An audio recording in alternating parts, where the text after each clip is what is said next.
Ito, nakuha na natin.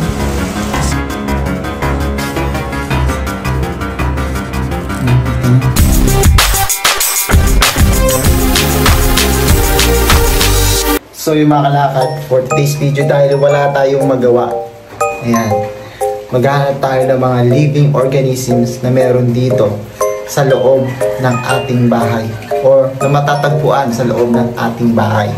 So ang mga living organisms, plants, animals, insects at iba pa. Pero ang specific na hanapin natin ay ang animals and insects. So ayun, ano ba ang mga matatagpuan natin dito sa bahay? So alamin natin. Let's go to my vlog. So dito, ano bang makikita natin dito sa loob ng CR?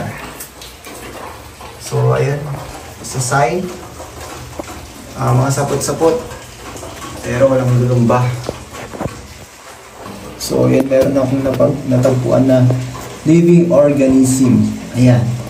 Base sa research ko mga kalakad, ang tawag sa spiders na to ay cellar spiders or daddy long leg spiders. So sila ay karaniwang nakikita sa mga kisame or sa mga sulok-sulok. Yung nakita natin kanina dyan na sapot, marahil yun ay kanilang mga sapot. So alam nyo na kung anong tawag dito, daddy long leg spider or cellar spiders. Ayan. So as you can see, mga plants na yun ay living organism. Pero hindi yan yung hinahanap natin. So ito, alam ko, na-vlog ko na to. Nakita nyo na to. No? Ito yung kagamba na binag ko. Yung last vlog ko. Ayan, papakita ko sa inyo kung update natin siya ngayon. So as you can see, ayan na siya.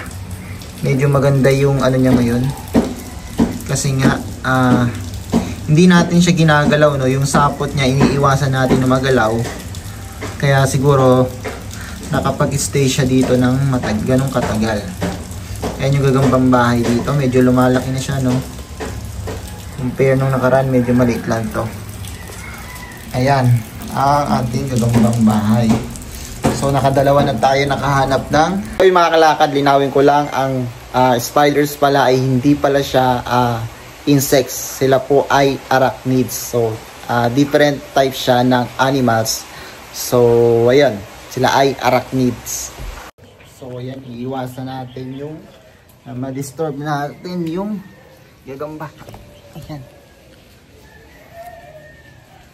Dito. Baka may butiki dyan. Dahan-dahan lang. Makakita tayo ng butiki.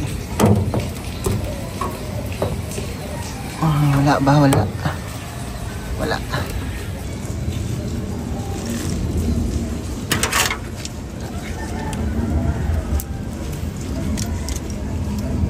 Tsaga-tsaga lang tayo.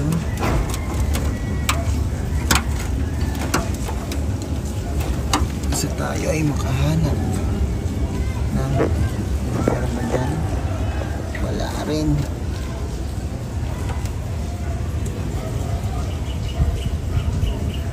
Wala. So dito check natin. Minsan may mga worm dito eh. Ayan. Oops, nawawala. Walang worm. Lagay, yun. Ayan. So, ayan.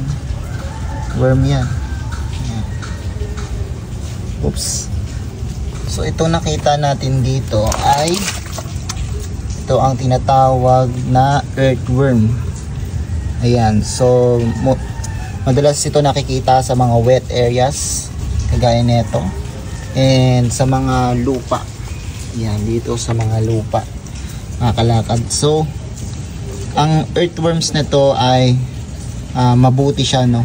Nakakabuti siya para sa ating mga tanim, mga plants and vegetables.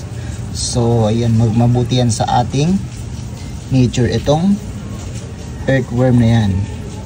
So, nakatatlo na tayo. Ayan. Balik natin siya. Wag ka sana maipit. Ayan. Bigyan natin ng ganito para hindi siya. Ayan. Mga lakad, lugugin pa natin ang ating bahay nang makakita tayo ng ating main target na butiki and jumping spider. So far, medyo mahirap silang hanapin. Pero ayun, hanapin natin kung meron man. Ayan.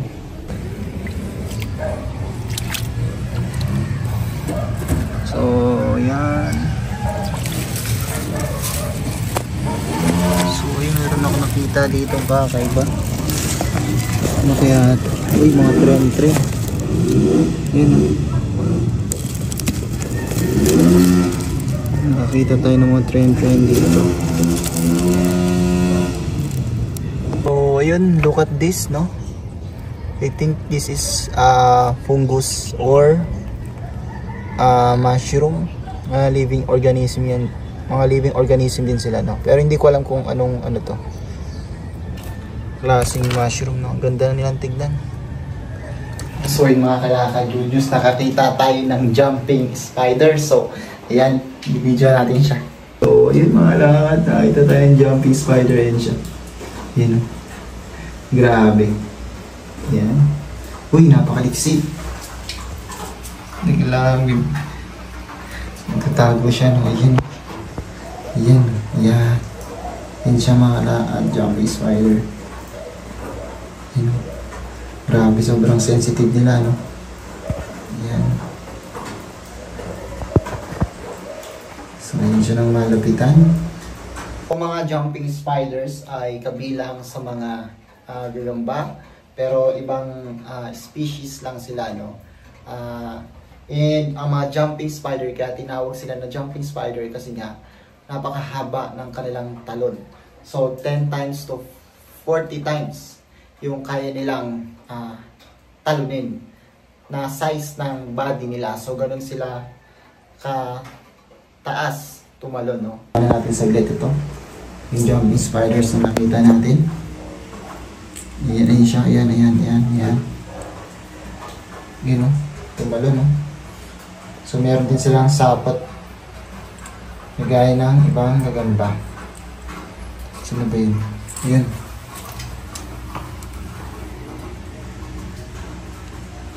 Ayan siya. Ayan.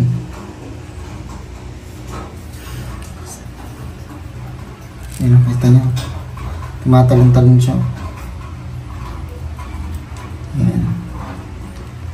So, medyo mahirap hanapin ang mga butiki kasi nga sila. Sa pagkakaalam ko, mga nocturnal sila na they are active sa gabi. Doon sila naghahanap ng pagkain. And mostly mga location nila pag sa gabi malapit sa mga ilaw. And ayun, dito talaga tayo nakakatagpo ng mga butiki. So yung mga kalakad, wala akong natagpo ang butiki. So wala talaga akong makita ang butiki, no? So pero ayun, susunod next na hunting natin, sana makakita tayo ng butiki. And ayun, salamat sa inyong panonood mga kalakad. Ingat kayo palagi na may natutunan kayo sa aking video. And yun lang. Kita-kits sa next vlog. Let's go!